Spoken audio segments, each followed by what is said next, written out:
have memories of a wooden crib, of a baby crying late into the night. I remember the boxes of diaper and the smell of baby powder. I remember my parents cooing and fussing over something in their laps, the feeling of constant sleep deprivation because of the non-stop wailing. But I do not remember the baby. I was very young at the time, and so my memories were not always fully reliable. But there was one night that I can recall vividly. I remember hearing muffled voices and sobbing coming from downstairs as I lie in bed. I went to investigate and descended the staircase, stopping midway when I saw my parents in the living room.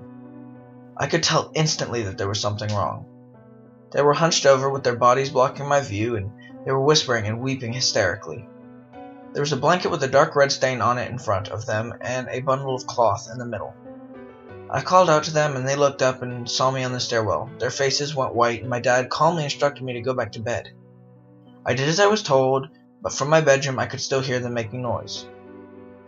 I heard something heavy being dragged across the room.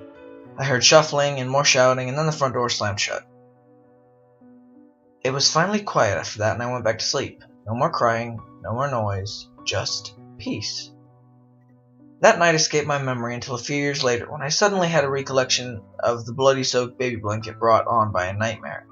I asked my parents about it and they denied knowing anything about it. They said I was remembering wrong, but their voices shook and they refused to speak of it anymore.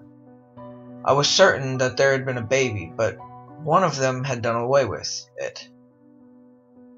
I wondered who was protecting who. It was some time later, when a fisherman pulled a toy chest from the lake, that the bones of an infant were discovered. The newspaper ran an article in the story detailing what the autopsy revealed. The baby had been murdered.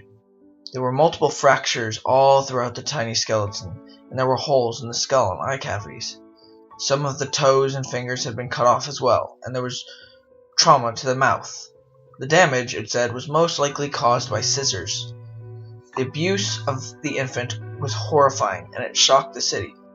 I had always imagined that the death of my sibling had been an accident, a simple slip or a drop. Now I could not bear to imagine living with the people who could torture and maim a child like this. If they could do that to one child, why not another? I was adamant on going to the police and telling them everything that I remembered from that awful night. But then they found a note in a Ziploc bag alongside the corpse. May God forgive him. He was only a child.